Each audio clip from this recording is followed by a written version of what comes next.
ನನ್ನ ಪ್ರೀತಿಯ ದ್ವಿತೀಯ PUC ವಿದ್ಯಾರ್ಥಿಗಳೇ, ಎಕ್ಸಾಮ್ 2ಗೆ ಪ್ರಿಪ್ರೇಷನನ್ನು ರೆಡಿ ಮಾಡ್ಕೊಂಡಿದ್ದೀರಾ ಹಾಗೂ ಮಾಡ್ತಾ ಕೂಡ ಇದ್ದೀರಾ. ನೋಡಿ, ಕನ್ನಡ ಎಕ್ಸಾಮು ನಿಮಗೆ 29ಇಂದ ಪ್ರಾರಂಭ ಆಗುತ್ತೆ. ಅದೇ ಮೊದಲನೇ ಎಕ್ಸಾಮು.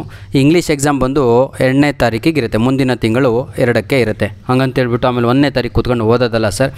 ಇವತ್ತಿಂದ ನಿಜವಾಗಿಯೂ ನೀವು ಅದಕ್ಕೆ ಸಿದ್ಧತೆಯನ್ನು ಮಾಡಿಕೊಂಡ್ರೆ, ಇಫ್ ಯು ಡೂ, ಹೌದಲ್ವಾ, ಇಫ್ ಅಂತ ಯಾಕೆ ಹೇಳ್ತೀವಿ ಅಂದರೆ, ನೀವು ಮಾಡಬೇಕು. ಕಂಡೀಷನಲ್ ಕ್ಲಾಸ್ ಅದು. ಅಂದರೆ ನೀವು ಪ್ರಯತ್ನ ಪಡಲೇ ಇಲ್ಲ ಅಂದರೆ ಅಲ್ಲಿಗೆ ಉಪಯೋಗವೇ ಇಲ್ಲ ಅಂತ. ನೀವು ಹಾಕಿರುವಂಥ ಎಕ್ಸಾಮ್ 2 ಆ ದುಡ್ಡು ಕೂಡ ವ್ಯರ್ಥ ಆಗುತ್ತೆ, ಕಟ್ಟಿರುವಂಥದ್ದು. ಬನ್ನಿ, ಮಾಡಲ್ ಕ್ವಶನ್ ಪೇಪರು ಸುಮ್ಮನೆ ಕ್ವಶನ್ ಪೇಪರ್ ಮಾತ್ರ ಅಪ್ಲೋಡ್ ಮಾಡ್ತಾ ಇಲ್ಲ, ಪ್ರತಿಯೊಂದಕ್ಕೂ ಕೀ ಆನ್ಸರ್ ಕೂಡ ನಾನು ಅಪ್ಲೋಡನ್ನು ಮಾಡ್ತಾ ಇದ್ದೇನೆ.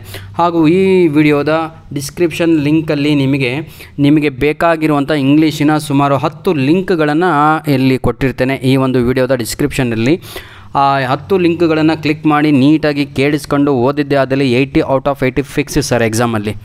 ನೋಡಿ, ಈ ಒಂದು ಕ್ವಶನ್ ಪೇಪರ್ ಏನು ಅಪ್ಲೋಡ್ ಮಾಡ್ತಾ ಇದ್ದೀನೋ ಇದರಿಂದ 20 ಅಂಕಗಳು ಫಿಕ್ಸ್. 80ಕ್ಕೆ 20 ಅಂಕಗಳು ಫಿಕ್ಸ್. ಎಕ್ಸಾಮ್ ಆದಮೇಲೆ ಬೇಕಾದ್ರೆ ಕೂತ್ಕೊಂಡು ನೋಡ್ಕೊಳ್ಳಿ, ಏನು ಸರ್ ಇದು ಯೆಲ್ಲೋ ಗ್ರೀನು ಅಂತ ಹೇಳಿದರೆ ಕೀ ಆನ್ಸರ್ಗಳನ್ನು ಹೈಲೈಟ್ ಮಾಡಿದ್ದೇನೆ, ನಮ್ಮ ವಿದ್ಯಾರ್ಥಿಗಳಿಗೆ ಹೆಲ್ಪ್ ಆಗಲಿ ಅಂತ ದೃಷ್ಟಿಕೋನದಿಂದ. ಆಯಿತಾ? ಹಾಗಿದ್ರೆ ಏನೇನು ಓದಬೇಕು ನಿಮ್ಮ ಒಂದು ಎಕ್ಸಾಮ್ 2ಗೆ? ಎಕ್ಸಾಮ್ 2ನಲ್ಲಿ ಒಳ್ಳೆ ಅಂಕಗಳು ಬರಬೇಕು, ಇಂಗ್ಲೀಷಲ್ಲಿ ಔಟ್ ಆಫ್ ಔಟ್ ಬರಬೇಕು ಅಂದರೆ ಏನು ಓದಬೇಕು, ಹೇಗೆ ಓದಬೇಕು, ಯಾವ ರೀತಿಯಾಗಿ ಓದಬೇಕು ಎಲ್ಲದೂ ಕೂಡ ಇಲ್ಲೇ ನಾನು ಹೇಳ್ತಾ ಹೋಗ್ತೀನಿ. ವಿಡಿಯೋ ಸ್ವಲ್ಪ ಲೆಂತಿ ಆಗ್ಬೋದು, ಅಡ್ಜಸ್ಟ್ ಮಾಡ್ಕೋಬೇಕು. ನಾನು ಹೇಳಿದ್ನಲ್ವ, ಈಗಾಗಲೇ ಒಂದು ಮಾಡಲ್ ಕ್ವಶನ್ ಪೇಪರು ಓದ್ಕೋಬೇಕು. ಇದೇ ಅದು ಮಾಡಲ್ ಕ್ವಶನ್ ಪೇಪರು. ಇದರ ಒಂದು PDF ಕಾಪಿ ಕೂಡ ಇದೇ ಒಂದು ಡಿಸ್ಕ್ರಿಪ್ಷನ್ ಲಿಂಕಲ್ಲಿ ನೀಡಿರ್ತೇನೆ. ನಂತರದಲ್ಲಿ ಈ ವರ್ಷದ ಆನ್ಯುವಲ್ ಎಕ್ಸಾಮ್ 1 ನಡೀತಲ್ವ, ಆನ್ಯುವಲ್ ಎಕ್ಸಾಮ್ 1 ಅರ್ಥ ಆಗುತ್ತಾ, ಪರೀಕ್ಷೆ 1 ನಡೀತಲ್ವ, ಆ ಕ್ವಶನ್ ಪೇಪರ್ ಸಂಪೂರ್ಣವಾಗಿ ಗಟ್ಟೆ ಹೊಡಿಬೇಕು ಸರ್. ಅದರಿಂದ ಒಂದು 20 ಮಾರ್ಕ್ಸು ಬರುತ್ತೆ. ಅಲ್ಲಿಗೆ 40 ಮಾರ್ಕ್ಸ್ ಆಯಿತು. ಈ ಒಂದು ಮಾಡಲ್ ಕ್ವಶನ್ ಪೇಪರ್ ಅಪ್ಲೋಡ್ ಮಾಡ್ತಾ ಇದ್ದೀನಲ್ವ, ಅಲ್ಲಿಂದ 20 ಹಾಗೂ ನಿಮ್ಮ ಏನಂತೀರ ಸರ್ ಅದು ಆ್ಯನ್ಯುವಲ್ ಎಕ್ಸಾಮ್ ಪರೀಕ್ಷೆ 1ರ ಪ್ರಶ್ನೆ ಪತ್ರಿಕೆಯಿಂದ ಒಂದು 40 ಅಂಕಗಳು ಮುಗೀತು. ಅಲ್ಲಿಗೆ ನಿಮ್ಮ 80 ಅಂಕದ ಪ್ರಶ್ನೆ ಪತ್ರಿಕೆ ಸಂಪೂರ್ಣವಾಗಿ ಕಂಪ್ಲೀಟ್ ಆಯಿತು. ಯಾಕೆ ಅಂದರೆ ಈ ಒಂದು ವಿಡಿಯೋದ ಡಿಸ್ಕ್ರಿಪ್ಷನ್ ಲಿಂಕಲ್ಲಿ ನಿಮಗೆ ಲೆಟರ್ ರೈಟಿಂಗ್ ಹೆಂಗೆ ಬರೀಬೇಕು, ಯಾವ ರೀತಿಯಾಗಿರಬೇಕು, ಯಾವ ರೀತಿಯಾಗಿ ಒಂದೇ ಲೆಟ್ರನ್ನು ಕಲ್ಕೊಂಡೋಗಿ ಎಲ್ಲದಕ್ಕೂ ಅಡ್ಜಸ್ಟ್ ಮಾಡಬೇಕು ಅನ್ನೋದನ್ನು ಕೂಡ ಇದೇ ಒಂದು ವಿಡಿಯೋದ ಡಿಸ್ಕ್ರಿಪ್ಷನ್ ಲಿಂಕಲ್ಲಿ ಲೆಟರ್ ರೈಟಿಂಗ್ ಅಂತ ಹಾಕಿಬಿಟ್ಟು ನೀಡಿರ್ತೇನೆ. ಜೊತೆಗೆ ಪ್ರೀತಿಯ ವಿದ್ಯಾರ್ಥಿಗಳೇ, ಗ್ರಾಮರಲ್ಲಿ ಬಹಳ ವೀಕ್ ಇದ್ದರೆ ಆ ಗ್ರಾಮರ್ ಕೂಡ ನಾನು ಲಿಂಕನ್ನು ಕೊಟ್ಟಿರ್ತೇನೆ ಇದೇ ಒಂದು ವಿಡಿಯೋದ ಡಿಸ್ಕ್ರಿಪ್ಷನ್ ಬಾಕ್ಸಲ್ಲಿ. ನಂತರದಲ್ಲಿ ಪ್ರೀತಿಯ ವಿದ್ಯಾರ್ಥಿಗಳೇ, 6 ಅಂಕದ ಫಿಕ್ಸ್ ಕ್ವಶನ್ಸ್ಗಳನ್ನು ಕೂಡ ನೀಡಿರ್ತೇನೆ, ಅದನ್ನು ಕೂಡ ಚೆನ್ನಾಗಿ ತಾವುಗಳು ಓದ್ಕೋಬೇಕಾಗಿರುತ್ತೆ. ನಂತರದಲ್ಲಿ active voice and passive voice question number 11 ಇಲ್ಲಿ ಕಾಣ್ತಾ ಇದೆ ಈಗ 2 ಅಂಕಗಳು. ಆದರೆ ಎಕ್ಸಾಮಲ್ಲಿ ತಾವುಗಳು ಹೀಗೆ ಬರೆಯಲ್ಲ, ಅದನ್ನು ಕೀಪ್ ಅಂತ ಇದೆ, ಇಲ್ಲಿ ಕೆಪ್ಟ್ ಅಂತ ಕೊಟ್ಟಿದ್ದೀನಿ ಇಷ್ಟು ನೀಟಾಗಿ. ನೀವು ಕೀಪ್ಡ್ ಅಂತ ಬರೀತೀರಾ. ನೋಡಿ, ಕೀಪ್ಡ್ ಅಂತ ವರ್ಡೇ ಇಂಗ್ಲೀಷಲ್ಲಿ ಇಲ್ಲ ಅಂದಮೇಲೆ ಗೋ ಅಂತ ಕೊಟ್ಟರೆ ಗೋಡ್ ಅಂತ ಬರೀತೀರಾ, ನೀವು ವೆಂಟ್ ಅಂತ ಬರೀಬೇಕು ಎಕ್ಸಾಮಲ್ಲಿ. ಅಂದರೆ ಪ್ಯಾಸಿವ್ ಫಾರ್ಮಲ್ಲಿ ತಾವುಗಳು ಬರೀಬೇಕಾಗಿರುತ್ತೆ. ಪ್ಯಾಸಿವ್ ಫಾರ್ಮ್ ಅನ್ನೋದು ಅಲ್ಲಿ ಏನಾಗುತ್ತೆ ಅಂತ ಹೇಳಿದರೆ V3 V2 ಹೋಗುತ್ತೆ, V1 ಇರೋದು V2 ಇರೋದು V3ಗೆ ಹೋಗುತ್ತೆ. ಈ ರೀತಿಯಾಗಿ ಕೆಲವೊಂದು ಬದಲಾವಣೆ ಆಗುತ್ತೆ. V3ಗೆ ಫಾರ್ಮಲ್ಲಿ ಕನ್ವರ್ಟ್ ಆಗಬೇಕು ಎಲ್ಲದೂ ಕೂಡ. ಬನ್ನಿ ಸರ್, ನಿಮಗೆ ಭಾಳ ಹೇಳೋದ್ರಿಂದ ಉಪಯೋಗವಿಲ್ಲ, ಆಯಿತಾ? ತಾವುಗಳು ನಾನು ಹೇಳಿದ್ನಲ್ವಾ, if you do the work. If ಅಂತ ಯಾಕೆ ಹೇಳ್ತೀವಿ ಅಂದರೆ ಕಂಡೀಷನ್ ಹಾಕಿ ಯಾಕೆ ಹೇಳ್ತಾ ಇದ್ದೀವಿ ಅಂದರೆ ವರ್ಕೇ ಮಾಡಲ್ಲ, ನೀವು ಬರೇ ನೋಡ್ತಾ ಇರ್ತೀರ. ನಂತರದಲ್ಲಿ ಕ್ವಶನ್ ನಂಬರ್ 12 ಪ್ರಿಪೋಸಿಷನ್ಸು ಹಾಗೂ ಆರ್ಟಿಕಲ್ಸ್ ಬರುತ್ತೆ. ಇದಕ್ಕೇನು ಮಾಡಿದ್ದೀವಿ ನಾವು ಅಂತ ಹೇಳಿದರೆ ಕಂಜಕ್ಷನ್ಸ್ ಕೂಡ ಇದರಲ್ಲೇ ಇರುತ್ತೆ, ಆಯಿತಾ? ಇದನ್ನೇನು ಮಾಡಿದ್ದೀವಿ, ಸಪ್ರೇಟಾಗಿ ಒಂದು ಗ್ರಾಮರ್ ವಿಡಿಯೋ ಮಾಡಿದ್ದೀನಿ. ಈ ಒಂದು ಡಿಸ್ಕ್ರಿಪ್ಷನಲ್ಲಿ, ಈ ವಿಡಿಯೋದ ಡಿಸ್ಕ್ರಿಪ್ಷನಲ್ಲಿ ಅದು ಕೂಡ ನೀಡಿರ್ತೇನೆ, ಓದ್ಕೋಬೇಕು. ನಂತರದಲ್ಲಿ ಮ್ಯಾಚ್ ದ ಫಾಲೋಯಿಂಗ್ ಇದೆ, ಇದರ ಒಂದು ವಿಡಿಯೋ ಕೂಡ ಮಾಡಿದ್ದೇನೆ ಸರ್. ಓಕೆ, 2 ವಿಡಿಯೋ ಇದೆ, ಅದು ಓದ್ಕೊಳ್ಳಿ. ಫಿಕ್ಸ್ ಕ್ವಶನ್ಸ್ ಎಕ್ಸಾಮಲ್ಲಿ ಬರುತ್ತೆ. ಬಹಳ ವೀಕ್ ಇದ್ದೀವಿ ಸರ್, ನಾವು ಬರೀ ಪಾಸ್ ಆಗಬೇಕು, ಫೇಲ್ ಆಗಿಬಿಟ್ಟಿದ್ದೀನಿ ಇಂಗ್ಲೀಷಲ್ಲಿ ಅಂತ ಹೇಳೋರು ದಯವಿಟ್ಟು ಪಾರ್ಟ್ ಎ ಮಾತ್ರ ಓದ್ಕೊಂಡ್ರೆ ಸಾಕು, ಆರಾಮಾಗಿ ಒಂದು 40ರಿಂದ 50 ಅಂಕಗಳನ್ನು ಈಸಿಯಾಗಿ ತೆಗೆದುಕೊಳ್ಳುತ್ತೀರಾ. ಫಸ್ಟು ಮಾಡಬೇಕಾಗಿರೋದು ಇಷ್ಟೇ. ಬಹಳ ವೀಕ್ ಇರೋರು, ಇಂಗ್ಲೀಷಲ್ಲಿ ಫೇಲ್ ಆದವರು, ಯಾಕಂದರೆ ಈಗ ಫೇಲ್ ಆದರೂ ಕೂಡ ಎಕ್ಸಾಮ್ 2ಅನ್ನು ಅಪ್ಲೈ ಮಾಡಿದ್ದೀರಾ, ಹಾಗೂ ಇಂಪ್ರೂವ್ಮೆಂಟ್ ಮಾಡಿಕೊಳ್ಳುವವರು ಕೂಡ, ಅಂದರೆ ಕಡಿಮೆ ಅಂಕಗಳು ಬಂದು ಜಾಸ್ತಿ ಬೇಕು ನನಗೆ ಅಂತ ಓದಿರಲಿಲ್ಲ, ನಾನು ಆರಾಮಿರಲಿಲ್ಲ ಅಥವಾ ನಾನು ಎಕ್ಸಾಮೇ ಬರ್ದಿಲ್ಲ ಅನ್ನೋರು ಕೂಡ ಎಕ್ಸಾಮನ್ನು ಬರೀತಾ ಇದ್ದೀರಾ. ಅಂಥ ವಿದ್ಯಾರ್ಥಿಗಳಿಗೆ ಸಂಪೂರ್ಣವಾಗಿ ಒಂದು ವಿಡಿಯೋವನ್ನು ಬಿಡದಂಗೆ ನಾನು ಅಪ್ಲೋಡ್ ಮಾಡಿರುವಂತಹ ಮಾರ್ಚ್ ತಿಂಗಳಲ್ಲಿ ನಿಮಗೆ ಎಕ್ಸಾಮ್ ಇತ್ತು, ಅದನ್ನು ಬಿಡದ ಹಾಗೆ ತಾವುಗಳು ಸಂಪೂರ್ಣವಾಗಿ ಓದ್ಕೊಂಡ್ರೆ ನಿಜವಾಗಿಯೂ ನಾನು ಹೇಳ್ತೀನಲ್ವಾ, ಔಟ್ ಆಫ್ ಔಟ್ ಎಕ್ಸಾಮು ಯಾವುದೇ ಕಾರಣಕ್ಕೂ ನಿಮಗೆ ಕಡಿಮೆ ಅಂಕಗಳು ಬರುವುದಿಲ್ಲ.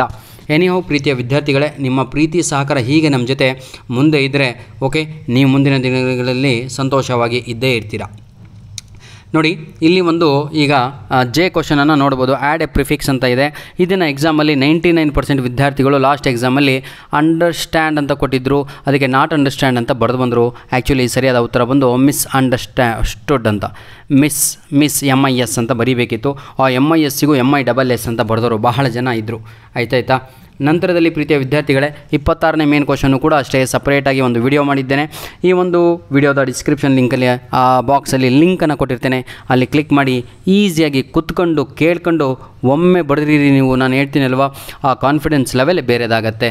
ರೈಟ್ ಆ್ಯಂಡ್ ಲರ್ನ್ 1000 ಸಲ ಹೇಳ್ತೀನಿ ನಾನು ಎಲ್ಲ ವಿಡಿಯೋದಲ್ಲೂ. ಏನು ಅಂತ ಹೇಳಿದರೆ ಇಂಗ್ಲೀಷಲ್ಲಿ 4 ಸ್ಕಿಲ್ ವರ್ಕ್ ಆಗಲಿಲ್ಲ ಅಂದರೆ ಎಕ್ಸಾಮಲ್ಲಿ ಔಟ್ ಮಾರ್ಕ್ಸ್ ಬರಲ್ಲ. ಕೇಳಿಸ್ಕೋಬೇಕು, ನಾನು ಏನು ಹೇಳ್ತಾ ಇದ್ದೀನಿ ಅಂತ ಕೇಳಿಸ್ಕೋಬೇಕು. ಕೇಳಿಸೋದನ್ನು ನಾವು ಲಿಸ್ನಿಂಗ್ ಅಂತ ಕರಿತೀವಿ, ಅರ್ಥ ಆಗತ್ತಲ್ವಾ. ಆಮೇಲೆ ಮಾತಾಡಬೇಕು, ಸ್ಪೀಕಿಂಗ್ ಅಂದರೆ ಸ್ವಲ್ಪ ಮಾತಾಡಬೇಕು. ಅಂದರೆ ಓದಾದ್ಮೇಲೆ ನೀವೇ ಅದನ್ನು ಏನಂತೀರ, ನೀವು ಅದನ್ನು ಮೆಲ್ಲಕ್ಕೆ ಹಾಕಬೇಕು. ಆಯಿತಾ, ಮೆಲ್ಲಕ್ಕೆ ಹಾಕು ಅಂತ ಹೇಳ್ತೀವಲ್ವ ಅದನ್ನು ಅಂತ. ನಂತರದಲ್ಲಿ ಕಂಪ್ಲೀಟ್ ದ ಫಾಲೋಯಿಂಗ್ ಡೈಲಾಗ್ ಅಂತ ಇದೆ ಪ್ರೀತಿಯ ವಿದ್ಯಾರ್ಥಿಗಳೇ. ಇದರ ಬಗ್ಗೆ 2-3 ವೀಡಿಯೋಸ್ಗಳಿದೆ, ಇದನ್ನು ಕೂಡ ತಾವುಗಳು ನೋಡಲೇಬೇಕು. ಇದನ್ನು ಕೂಡ ನಾನು ಅಪ್ಲೋಡ್ ಮಾಡಿದ್ದೇನೆ ಈಗಾಗಲೇ. ಇದೇ ನಿಮಗೆ ಸಿಗ್ತಾ ಇಲ್ಲ ಅಂತ ಹೇಳಿದರೆ ಡಿಸ್ಕ್ರಿಪ್ಷನ್ ಬಾಕ್ಸಲ್ಲಿ ಲಿಂಕನ್ನು ಕೊಟ್ಟಿರ್ತೇನೆ, ಅಲ್ಲಿಂದ ತಾವುಗಳು ಓದಿಕೊಳ್ಳಿ. ರಿಪೋರ್ಟ್ ದಿ ಫಾಲೋಯಿಂಗ್ ಕಾನ್ವರ್ಸೇಷನ್ಸ್ ಅಂತ ಇದೆ. ಇದು 80/80 ತೆಗೆಯೋರು ಮಾತ್ರ ಟಚ್ ಮಾಡಿ, ಬೇರೆಯವರು ಇದನ್ನು ಟಚ್ ಮಾಡೋಕ್ಕೆ ಹೋಗಬೇಡಿ ಪ್ರೀತಿಯ ವಿದ್ಯಾರ್ಥಿಗಳೇ. ರಿಪೋರ್ಟ್ ದಿ ಫಾಲೋಯಿಂಗ್ ಕಾನ್ವರ್ಸೇಷನ್ ಅಂತ ಹೇಳಿದರೆ ಡೈರೆಕ್ಟ್ ಆ್ಯಂಡ್ ಇಂಡೈರೆಕ್ಟ್ ಸ್ಪೀಚ್ ಅಂತ ಅರ್ಥ. ಬನ್ನಿ, ರೀಡ್ ದ ಫಾಲೋಯಿಂಗ್ ಅಂತ ಇದೆ. ಇದು ಫ್ಲೋ ಚಾರ್ಟು, ಮೇಲ್ಗಡೆ ನೋಡಿ ಕೆಳಗಡೆ ಬರೆಯಿರಿ ಅಂತ. ಇದರ ಬಗ್ಗೆಯೂ ಕೂಡ 2 ವಿಡಿಯೋ ನಾನು ಇದೇ ಒಂದು ಡಿಸ್ಕ್ರಿಪ್ಷನ್ ಲಿಂಕನ್ನು ಕೊಟ್ಟಿರ್ತೇನೆ ಬಾಕ್ಸಲ್ಲಿ, ತಾವುಗಳು ಅಲ್ಲಿ ಕ್ಲಿಕ್ ಮಾಡಿ ಈಸಿಯಾಗಿ ನೋಡಿಕೊಳ್ಳಿ. ನಂತರದಲ್ಲಿ ಲಾಸ್ಟಿಗೆ ಬರುವಂಥದ್ದು ನಮಗೆ ಲೆಟರ್ ರೈಟಿಂಗ್ ಬಹಳ ಈಸಿಯಾಗಿ ನಾನು ಹೇಳ್ಕೊಟ್ಟಿದ್ದೇನೆ. ಅದನ್ನು ನೀವು ಓದಿ ಬರೀರಿ, ಬರೆದು ಕಲೀರಿ. ಬಹಳ ಇದೆ, ಇನ್ನೂ ಸಮಯ ಬಹಳವಿದೆ, ಹೌದಲ್ವಾ. ಆದರೆ ನೀವು ದಿನಗಳನ್ನು ಕಳೀತಾ ಹೋಗ್ತಾ ಇದ್ದೀರಾ. ಆವಾಗ ಏನಾಗುತ್ತೆ ಅಂತ ಹೇಳಿದರೆ ಉಳಿಯುವುದೇ ಒಂದು ದಿನ ನಿಮಗೆ. ಯಾವಾಗ ಅಂತ ಹೇಳಿದರೆ ಉಣ್ಣೋದು, ತಿನ್ನೋದು, ಮಲಗೋದು ಮಾಡಿದರೆ ಉಳಿಯೋದೇ ಒಂದು ದಿನ. ಹಾಗಾಗಿ ಪ್ರೀತಿಯ ವಿದ್ಯಾರ್ಥಿಗಳೇ, ಇವತ್ತಿನಿಂದನೇ ಪ್ರಯತ್ನವನ್ನು ಪಡಿ. ಈಗ ಹೇಳಿದೆ ನಾನು, ಸ್ಟೆಪ್ ಬೈ ಸ್ಟೆಪ್ ಕಂಪ್ಲೀಟ್ ಮಾಡಿ.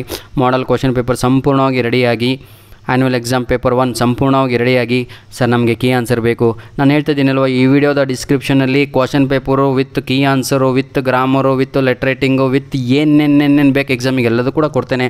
ಏನು ಟೆನ್ಷನ್ ತಗೋಬೇಡಿ, ಚೆನ್ನಾಗಿ ಎಕ್ಸಾಮ್ ಬರೆದು ಒಳ್ಳೆ ಅಂಕಗಳನ್ನು ತೆಗೀರಿ ಅಂತ ಹೇಳ್ತಾ ವಿಡಿಯೋನ ಇಲ್ಲಿಗೆ ಮುಗಿಸ್ತಾ ಇದ್ದೇನೆ. God bless you all.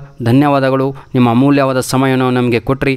ಇನ್ನೊಂದು ನಿಮಿಷದ ಸಮಯವನ್ನು ನಮಗೆ ಕೊಡಿ. ಏನು ಅಂತ ಹೇಳಿದರೆ ಒಂದು ಲೈಕ್ ಬಟನ್ನು ಪ್ರೆಸ್ ಮಾಡಿ ಸರ್, ಒಂದು ಕಮೆಂಟು ಏನಾದರೂ ಬರೀರಿ ಸರ್, ವಿಡಿಯೋ ಚೆನ್ನಾಗಿತ್ತು ಅಥವಾ ನಿಮ್ಗೆ ಇನ್ನೂ ಬೇರೆಯದು ಇನ್ಫಾರ್ಮೇಟಿವ್ ವಿಡಿಯೋ ಬೇಕಾಗಿದ್ದರೆ ಅದನ್ನು ಬರೀರಿ, ಅಥವಾ ಗೊತ್ತಾಗಲಿಲ್ಲ ಅಂದರೂ ಕೂಡ ಬರೀರಿ.